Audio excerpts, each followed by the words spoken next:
অন্তর্বর্তীকালীন সরকারের গুরুত্বপূর্ণ উপদেষ্টা প্রফেসর ডক্টর আসিফ নজরুল কাউকে বুঝতে না দিয়ে সুকৌশলে বিভিন্ন নিয়োগের মাধ্যমে আওয়ামী লীগকে পুনর্বাসন করে যাচ্ছেন, যেটা খুবই উদ্বেগজনক।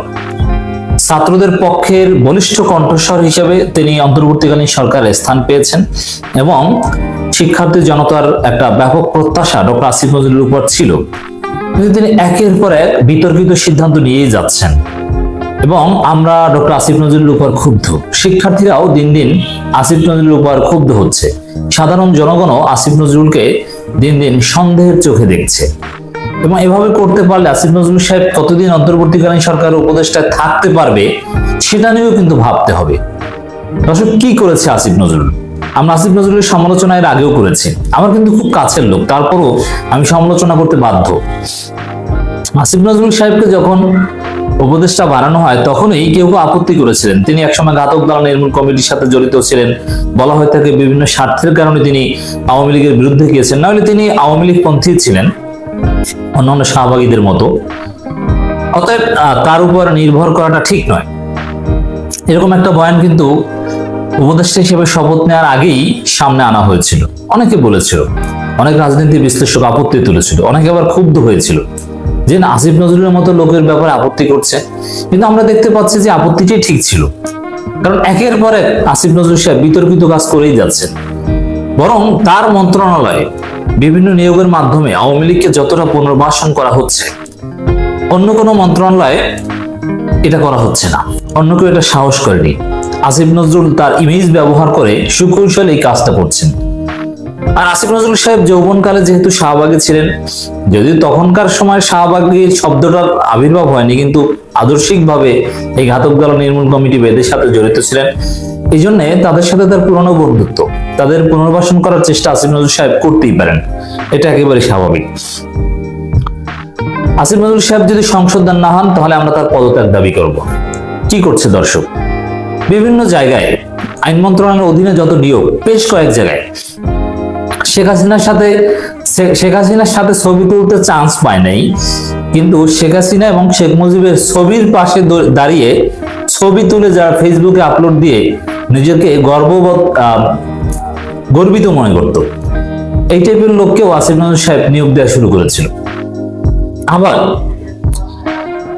একটা খবর দেখেন, নতুন নিয়োগ পাওয়া ডেপুটি অ্যাটর্নি জেনারেল ও অ্যাসিস্ট্যান্ট অ্যাটর্নি জেনারেলের মধ্যে আওয়ামী লীগ ও যুবলীগ থেকে 15 জন পাওয়া গিয়েছে। আপনি চিন্তা করতে পারেন, 15 জন আওয়ামী লীগ যুবলীগের লোকজন নিয়োগ দিবে আসিফ নজরুল সাহেবের। মূল হচ্ছে আসিফ নজরুল সাহেব, তার ক্লিয়ারেন্স না থাকলে এখানে কেউ নিয়োগ পেত না। কিভাবে এটা সম্ভব? অবিশ্বাস্য রকমের জালিয়াতি, পদত্যাগ করার মতো অপরাধ, ক্ষমার অযোগ্য অপরাধ। এই পতিত স্বৈরা শাসক শেখ হাসিনার লোক অ্যাটর্নি জেনারেল এবং ডেপুটি অ্যাটর্নি জেনারেল, সহকারী অ্যাটর্নি জেনারেল হিসেবে নিয়োগ পাবে, এটা অকল্পনীয়। অন্য কেউ আইন মন্ত্রণালয়ের দায়িত্ব থাকলে এই সাহসই করতো না, তাকে ঘাট ধরে উপদেষ্টা পদ থেকে সরিয়ে দিত একজনকে নিয়োগ দিলে। অথচ 15 জনকে নিয়োগ দেওয়া হয়েছে যাদের সুনির্দিষ্ট রাজনৈতিক সংশ্লিষ্টতা আছে আওয়ামী লীগ যুবলীগের সাথে, ছাত্রলীগের সাথে। সাবেক কত বড় স্পর্ধা!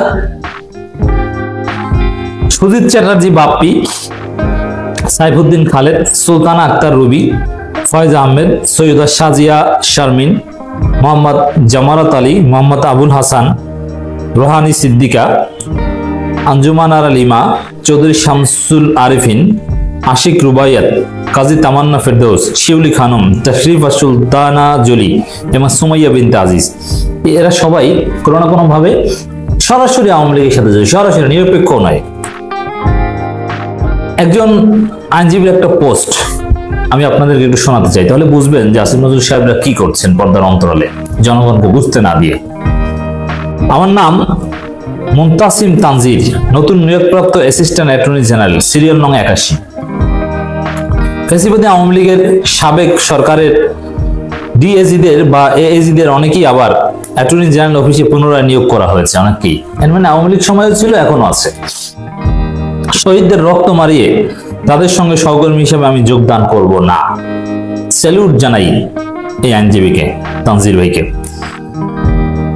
অ্যাটর্নি জেনারেলকে যোগদান না করার সিদ্ধান্ত জানিয়ে এসেছি। ওনার রুক্ষ ব্যবহারে আমি বেশ অবাক হয়েছি। অ্যাটর্নি জেনারেল এবং আসিফ নজরুল এই তাদের দুইটা কথা আমাদেরকে কিন্তু সন্দেহের মধ্যে ফেলে দিয়েছে যে আওয়ামী লীগকে নিষিদ্ধ করবে না। আওয়ামী লীগকে আদালত ফুট করে নিষিদ্ধ করুক বিচারের আগে, এটাও আমরা চাই না, কিন্তু সরকারি প্রজ্ঞাপনের মাধ্যমে আওয়ামী লীগকে নিষিদ্ধ করা দরকার। এর পক্ষে হাজারো যুক্তি আছে। এই সরকার আওয়ামী লীগকে ফেসিবাদ বলে, স্বৈরাচার বলে, গণহত্যাকারী বলে, তাহলে সরকার কেন নিষিদ্ধ করবে না? আর আওয়ামী লীগ বারবার বিশৃঙ্খলা সৃষ্টি করছে। যাই হোক, এই যে অ্যাটর্নি জেনারেলের রুক্ষ ব্যবহার, সেটা আসিফ নজরুলের প্রভাবে কিনা, আর অ্যাটর্নি জেনারেলকে নিয়োগ দেওয়া হয়েছে তাও আসিফ নজরুলের ব্যক্তিগত পছন্দে।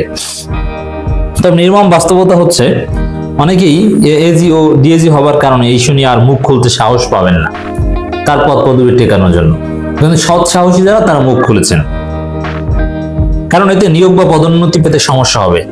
এই যে আমরা যে কথাগুলো বলছি, বিভিন্ন উপদেষ্টাদের বিরুদ্ধে কথা বলছি, এতেও আমাদের অনেক ক্ষতি আছে, আমরা জানি। কারণ সরকারের অনেক উপদেষ্টার সাথে ব্যক্তিগতভাবে ঘনিষ্ঠ সম্পর্ক বা বিভিন্নভাবে আমাদেরকে মূল্যায়ন করে। এই যে কথাগুলো বলছি, এতে আমাদেরকে একটু বাঁকা চোখে দেখবে। তারপরও বৃহত্তর স্বার্থে আমরা কথা বলে যাব। এছাড়া কিছু উচ্চপদস্থ নেতা ও এসব প্রতিবাদ দেখলে চরম অসন্তুষ্ট হবে এবং মাথা গরম করে বলে আখ্যায়িত করবে। ওনাদেরকেও খুশি রাখতে অনেকে ব্যস্ত। ব্যক্তির চাইতে দল বড়, তবে দলের চাইতেও যে দেশ বড়, এখন একটা বিস্তৃত উক্তি, এটা অনেকে ভুলে গিয়েছে। দেশ না থাকলে আপনি দল দিয়ে কি করবেন? তবে ছোট মুখে একটা কথা বলি, সবাই এরকম ব্যক্তিগত লাভ ক্ষতির চিন্তা করলে এই দেশে আবু সাইদদের মতো মানুষেরা রাস্তায় দাঁড়াতো না, 5 আগস্টের মুক্তিও আসতো না। কেউ কেউ এসব হুমকি বা নিজের ক্ষতির সম্ভাবনা সত্ত্বেও মাথা উঁচু করে কথা বলবেন এবং বলছেন এবং বলবেন। তাদের প্রতি আমার শ্রদ্ধা ভালোবাসা রইল। সব বিষয় ক্যারিয়ারের লাভ, পদোন্নতি, মহচ্ছন্ন ভবিষ্যৎ বা মোটা টাকার অঙ্ক দিয়ে মাপা যায় না। আল্লাহ রুটি রুজি বা সম্মান তাকদীরে লিখে রাখলে এজি ডিএজি না হয়ে দলের পদ পদবি না নিয়েও মাথা উঁচু করে বেঁচে থাকতে পারবো ইনশাল্লাহ। এক যুগে সুপ্রিম কোর্টে আওয়ামী লীগ সরকারের অন্ধকার সময় ওকালতি করার পর যেটুকু অভিজ্ঞতা ও বুদ্ধি বিবেচনা আছে, তাতে সব দেখে মেনে নেওয়া সম্ভব না। আমি নিতান্তই তুচ্ছ একজন আইনজীবী, এই লেখাও সম্ভবত খুব বেশি কেউ পড়বে না। আমরা চাই এই লেখাগুলো ছড়িয়ে পড়ুক। আমার এএজি পদে যোগদান না করার সামান্য প্রতিবাদে কারো হয়তো কিছুই আসবে না, তবে আমি অন্তত নিজের বিবেকের কাছে পরিষ্কার ও দায়মুক্ত থাকতে পারবো না। এই যে লেখা, এই লেখায় আসিফ নজরুলের গদি নড়ে উঠবে একদিন, যদি সংশোধন না হয় সময় থাকতে। প্রতিবাদ না হলে সমগ্র দেশে ফ্যাসিবাদীদের পুনঃপ্রতিষ্ঠা প্রক্রিয়া এভাবেই সবার চোখের সামনে চলতে থাকবে। শুধু এই এজি ডিএজি না, আরো অনেক পদে আওয়ামী লীগের লোকজনকে নিয়োগ দিচ্ছেন আসিফ নজরুল বা অনেকে, যার দীর্ঘমেয়াদী পরিণত হবে অকল্পনীয় রকম ভয়াবহ। গত দিনগুলোর কথা ইতিমধ্যে অনেকের স্মৃতিতে ঝাপসা হয়ে গেছে। আমি অন্তত ভুলব না সেই অন্ধকার সময়ের সহস্রাব্দ শ্রেষ্ঠ খুনির সহযোগী সরকারের সেই সব আইনজীবীদের কথা, যখন প্রিয়জনদের কান্নাকেও দণ্ডিত করা হতো রাষ্ট্রদ্রোহিতার অপরাধে। যারা ঘটনার কিছুই জানে না, তাদের জন্য এই ঘটনা সংক্রান্ত কিছু জাতীয় দৈনিকের লিংক উনি দিয়ে দিয়েছেন। দর্শক, আসিফ নজরুল সাহেব কি